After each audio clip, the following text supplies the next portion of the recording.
గెలిచేది జగన్మోహన్ రెడ్డి గారే, పాలన జరగబోయేది వైజాగ్ నుంచే.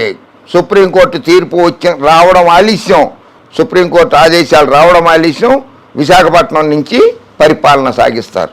లావాదేవీలతో మీరు స్పష్టం చేసేశారు.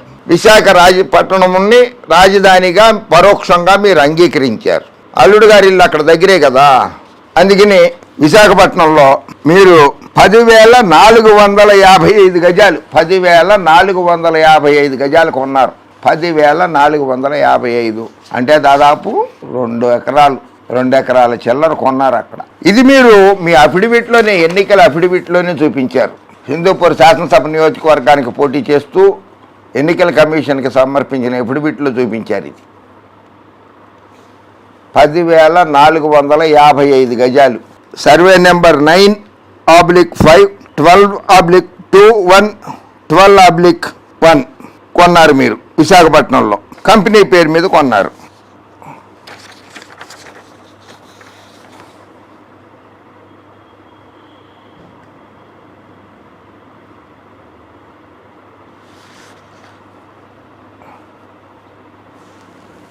ఈ స్థలం కొనడానికి అప్పటికప్పుడే కంపెనీలు పెట్టేశారు, కొత్త కంపెనీలు సృష్టించేశారు. ఓహో, అది మీ బావగారు వియ్యంకుడు గారు అయినటువంటి చంద్రబాబు నాయుడు గారికి ఆ కంపెనీలన్నీ సూట్ కేసు కంపెనీలుగా మలుచుకోవచ్చని చెప్పి కంపెనీలు సృష్టించి వాటి పేరు మీద రిషికొండలో స్థలం కొన్నారా? రిషికొండ అభివృద్ధి చెందుతుంది ఒకనొక రోజు నాడు అని రిషికొండలో 1985లో విశ్వవిఖ్యాత నట సార్వభౌమ నటరత్న డాక్టర్ పద్మశ్రీ నందమూరి తారక రామారావు గారు ముఖ్యమంత్రిగా అక్కడ కార్యాలయ భవనాలకి శంకుస్థాపన చేసి ఒక భవనాన్ని కూడా నిర్మించారు. కానీ ఉత్తరాంధ్ర అంటే ఇష్టం లేదు కదా చంద్రబాబు నాయుడు గారికి, అందుకని అక్కడ డెవలప్ చేయలేదు. ఉత్తరాంధ్రను అభివృద్ధి చేయనివ్వలేదు చంద్రబాబు నాయుడు గారు. 65 కోట్లు పెట్టుకున్నారు అక్కడ. బాలకృష్ణ గారు మీరు స్థాపించిన కంపెనీల్లో అన్నిట్లలో కూడా మీరు మీ కుటుంబ సభ్యులే 100% వాటాలు కలిగి ఉన్నారు. బయట వాళ్ళు ఎవరు పెట్టుబడులు పెట్టలేదు. అమరావతిలో స్థలం కొంటే నష్టపోతామని చెప్పి అన్నారు. ఎవరో 6.5 కోట్లు పెట్టుకుంటే అది 2.5 కోట్లకు పడిపోయింది. అక్కడ స్థలం కొనటం వేస్ట్ అని చెప్పి మీరే కూడా చెప్పారు. టీడీపీ గెలుస్తుందన్న ఆశ లేదు మీకు, అది చచ్చిపోయింది. జగన్మోహన్ రెడ్డి మళ్ళీ ముఖ్యమంత్రి అవుతాడు, విశాఖను పరిపాలన రాజధానిగా ఉంచి విశాఖపట్నం నుంచే పరిపాలన సాగిస్తాడనే గట్టి దృఢ నిశ్చయానికి వచ్చేసారు మీరు. అందుకని రిషికొండలో స్థలం కొన్నారు. ఎందుకంటే వియ్యంకుడు గారి ఇల్లు, అల్లుడు గారి ఇల్లు కూడా దగ్గరే కదా. అందుకని భలే ముందుచూపు బాగా ఉంది బాలకృష్ణ గారు మీకు. సరే, మీ ప్రచారం ఎంత మటుకు వచ్చింది బాలకృష్ణ గారు హిందూపురంలో? ఓహో, మీరు ప్రచారం చేయకపోయినా గెలుస్తారని గట్టి ధీమా ఉందా? అందుకనే పక్క నియోజకవర్గాలు, పక్క జిల్లాలకు కూడా వెళ్ళి ప్రచారం చేసి వస్తున్నారా?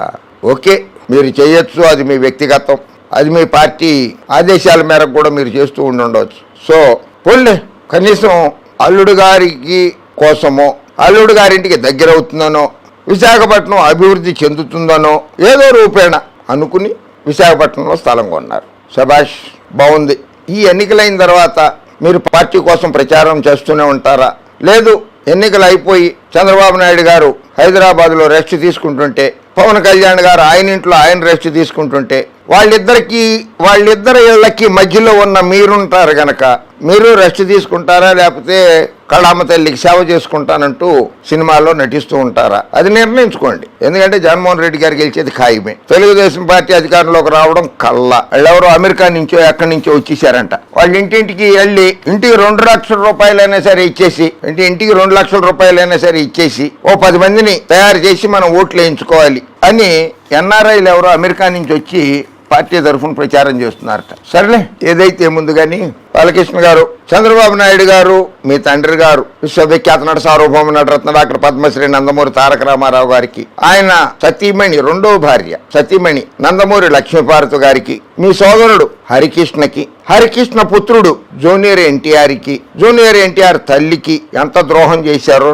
గుండె మీద చేసుకుని ఒకసారి ఆలోచించు బాలకృష్ణ. రామారావు గారిని, లక్ష్మీపార్వతిని, హరికృష్ణని, జూనియర్ ఎన్టీఆర్ని పచ్చ మీడియాని అడ్డం పెట్టుకుని ఎన్ని అవమానాలు పాలు చేశారో ఆలోచించు బాలకృష్ణ, ఒక్కసారి ఆలోచించు. తండ్రి గారి పదవిని పార్టీని వెన్నుపోటు పొడిచి తీసుకున్నటువంటి చంద్రబాబు నాయుడు గారితో మీరు సఖ్యతగా ఉండండి. ఉండొద్దని ఎవ్వరూ అన్నారు, ఎందుకంటే ఆయన బావగారు కూడా. కానీ తండ్రికి జరిగిన ద్రోహానికి ఎప్పుడైనా సరే ఛాన్స్ కోసం వస్తుందా రాదని ఎదురు చూడండి. కార్యకర్తలను కొట్టకండి. బాలకృష్ణ గారు, కార్యకర్తలను కొట్టకండి. సెల్ఫీ తీసుకుంటానొస్తే పళ్ళను కొట్టకండి. దండేయడానికి వస్తే కొట్టకండి. మీ కార్యకర్తలు, మీ అభిమానులు చాలా మంది తీవ్రంగా చర్చించుకుంటున్నారు. బాలకృష్ణ అహంకారం ఎక్కువ, కోపం ఎక్కువ, కొడతాడు ఆయన దగ్గరికి వెళ్తే అని. కొట్టబోకండి. అయినా మీకు కూడా కొద్దో గొప్ప జగన్మోహన్ రెడ్డి గారి మీద అభిమానం ఉంది, ఎందుకంటే మీ అభిమాని కదా జగన్మోహన్ రెడ్డి గారు. అందుకని ఇండైరెక్ట్ గా జగన్ అంటే నాకు ఇష్టమే, అందుకనే ఆయన విశాఖపట్నాన్ని పరిపాలనా రాజధాని చేస్తానన్నాడు కనుక అక్కడ నేను వెళ్ళి 2 ఎకరాల స్థలం కొనుక్కున్నాను అని ఇండైరెక్ట్ గా చంద్రబాబు నాయుడు గారికి చెప్పేశారు మీరు. జగన్మోహన్ రెడ్డి మళ్ళీ అధికారంలోకి రాకపోతున్నాడని చంద్రబాబు నాయుడికి, పవన్ కళ్యాణ్కి చెప్పేశారు మీరు. Correct. Hats off to you Balakrishna.